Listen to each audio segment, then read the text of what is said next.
Okay, so this is a quick video on how to improve the extruders on the Robox.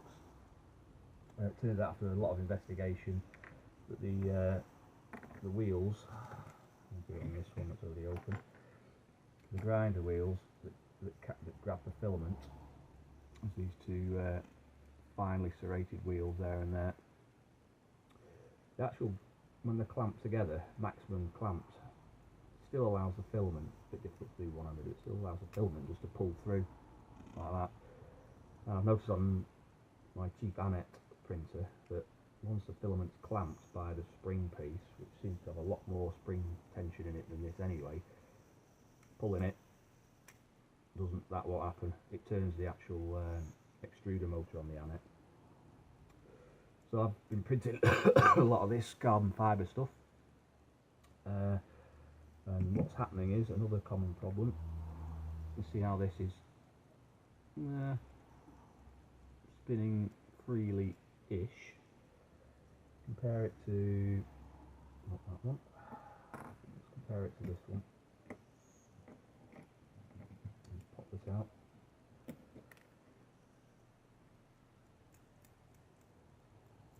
Perhaps not the easiest to demo. The best way to demo it is with a Dremel and a wire brush. Pop that out. There we go. And put that up. So watch this. It spins up nice, but stops almost immediately. And this one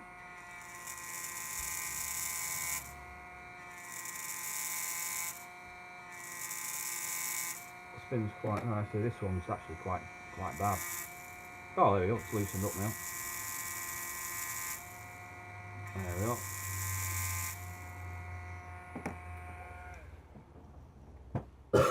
So these wheels, after a short amount of time printing, especially with the carbon filament, you get all sorts of very fine particulate powder building up, and they jam.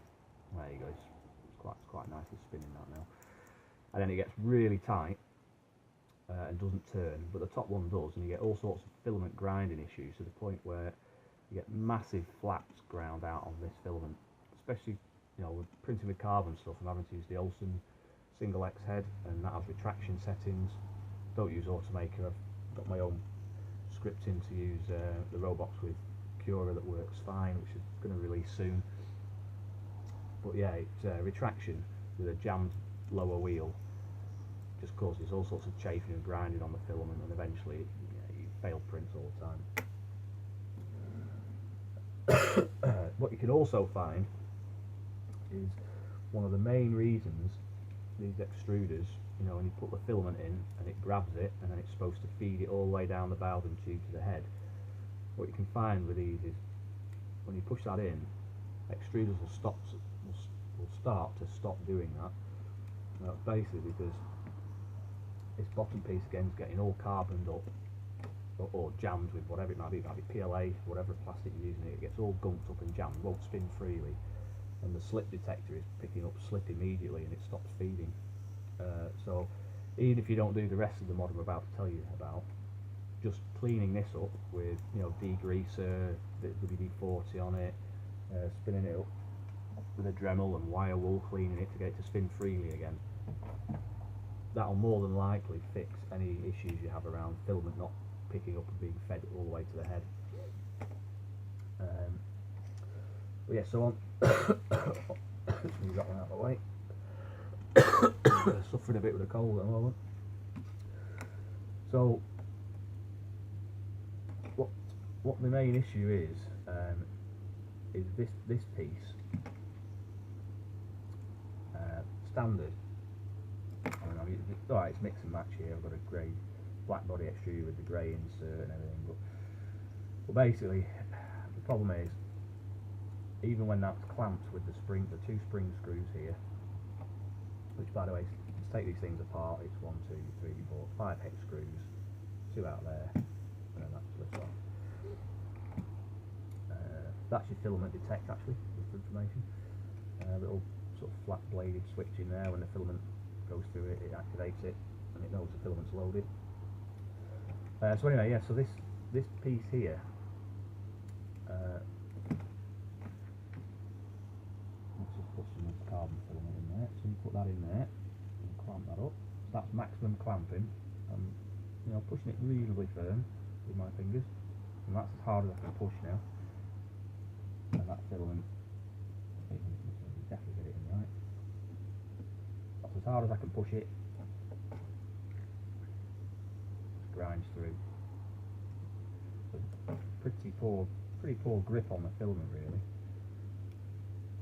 Well, it's really poor. Anyway, so I suspect what you might notice. Let's grab this one. A bit similar. There's a small. It's not easy to see, but there's a wear pattern in the middle of there, just on the very tips of the teeth. It's basically because it's not clamping the filament hard enough to really bite into it. As you can see, you know, that is really poor. To be honest, I mean that I'm pushing that up with as much force as I can push through my hand at the moment, and straight out. So simple mod really. This bottom piece, I'll probably might put a picture in the video after, but the profiles are ever so slightly different. So the list we all have done is grind this surface down, and grind this surface down with a Dremel, which allows it to move up. You know, I've only ground it down by, I don't know, a millimetre there, and then just a millimetre sort of angled on this piece. I'm just going to pick that up. And what that does is it allows this to then pivot further up. Or it should do, except for the fact that the meshing on these teeth in its standard state stops this moving any closer than I want it to, even though I've modified this plastic. So what you do have to do, I've done it on here,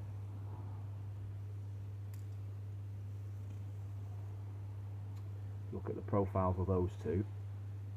This one, I've ground the teeth down, not much, about half, you know, just about half a mil ground off those, whereas on that one you can see they've not been ground.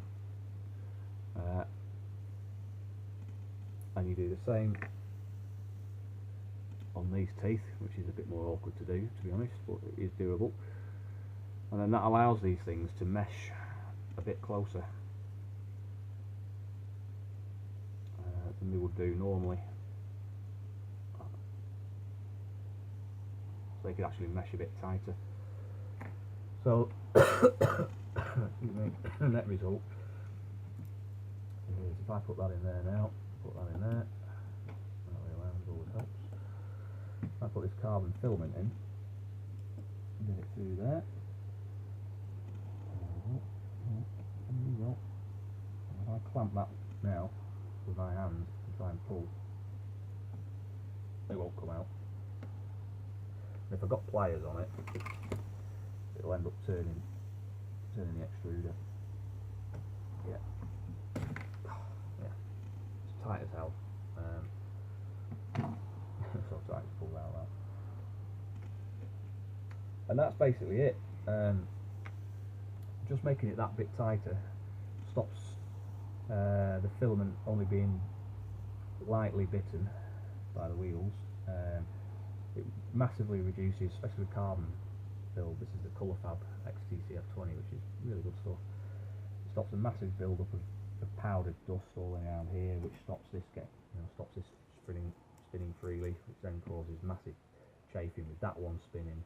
This one not really spinning, it just causes major issues. And it also, you know, stops that massive powder build up. The tighter binding makes it bind brilliantly. And for flexible filament, so this stuff I've got here is Next Gen Flex. You know, it bites that nice and tight, feeds it fine. I also got some, it's called Bioflex. It's actually a flexible flexible TPU, but for some reason Rigid Ink in the UK market is flexible PLA. It's not a PLA, it's a TPU, but it's quite soft. I've not got any examples, but basically what was happening was the filament, or it looked like the filament was getting what I thought was hugely squeezed because the pressure was too tight from here, and there was huge bits ground out of the filament to the point where it was ground so much that it just wouldn't move. In fact, it would feed to the head, and it wouldn't even feed a little bit out. It just wouldn't feed. It just ground it away in that, with that tiny bit resistance to get through the head, and that was it. That stuff now feeds absolutely fine, and it's very similar to Ninja Flex. So it's quite a soft, stretchy. In fact, I'll go and get a piece. Hold on, just compare it.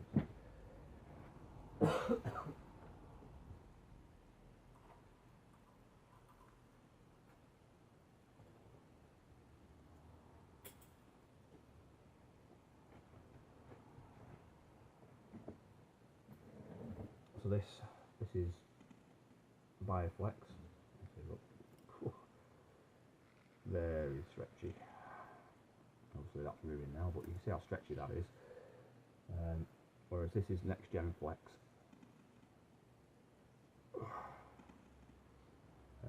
And that is, I mean, if you look, I don't know if you can see, but I can quite easily squish that. The Next Gen Flex is quite a bit harder. Anyway, this soft TPU feeds that brilliantly as well. So yeah, basically, to get your extruder feed into the head properly again, you've just got to clean all this wheel up, and perhaps clean in there as well, but mainly this, get it all clean. Any resistance to it, it thinks it's causing slip, and it causes all sorts of problems. That's the first thing. And if you want to feed, carbon filaments or filled filaments or flexible stuff without any major issues, flex ones you still benefit from having, the flexible piece in there. That's the only actual change actually from a Mark 1 extruder is. Let's see if I've got one. What is it? Is these original ones. I don't think I've got all the bits actually. No, I don't like it. But the black inserts for these, they don't have this cut out for this piece, and it's literally that piece that allows flexible filament to flow to the cogs without getting all caught up round the wheels or flowing in funny directions and then coming out the side of the extruder and stuff. That's the difference. So this is a Mark 1 extruder, which is quite interesting actually. This grey piece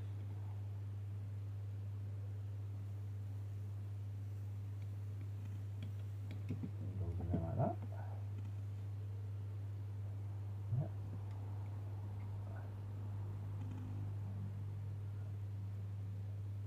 It's quite interesting how CEL's done it actually. I haven't done this. They've modded this particular extruder on whichever machine it's come off. So as you can see, for the proper extruders, it's curved like that. These don't actually fit in. So what they've done at the factory is they've just dremeled that piece off so that it sits in the Mark 1 extruder housing like that. And to upgrade to a flex, to the extruders to a flex filament extruder, all we've done is ground that and then change the lower piece to the grey piece, and then that allows them to put this piece in there as well.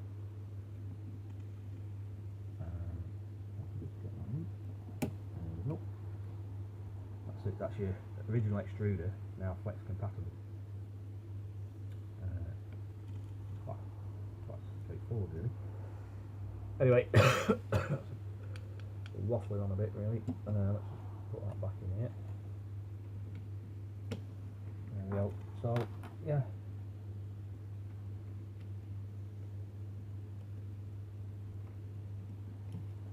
Put that back in. There we go. Put my ground piece back in. So yeah, grind these cogs down a little bit. Grind this plastic down. By that on mill all the way along, and then angle that piece. Allow it to get tighter up. Test it with a piece of filament to the point where it clamps it that tight, and squeeze it together, it won't move. And that'll fix any feeding issues. It'll also fix any feeding issues probably going forward as well, because it will stop it chafing the filament and providing dust. And it also allows you to then feed flexible filaments at good speed as well, 25, maybe even 30 millimeters a second, with soft filaments. And you don't get any, with the carbon filament, especially when you're doing retraction, you don't get any grinding of the filament anymore. And I've had loads of issues with that. Never quite got to the bottom of it, wasn't quite sure what it was, but this is definitely the bottom of it. And yeah, so it's well worth doing. Simple mod, takes 20 minutes, job's good. Alright, I'm going to put all this back together, and that's it. Hope you found it useful.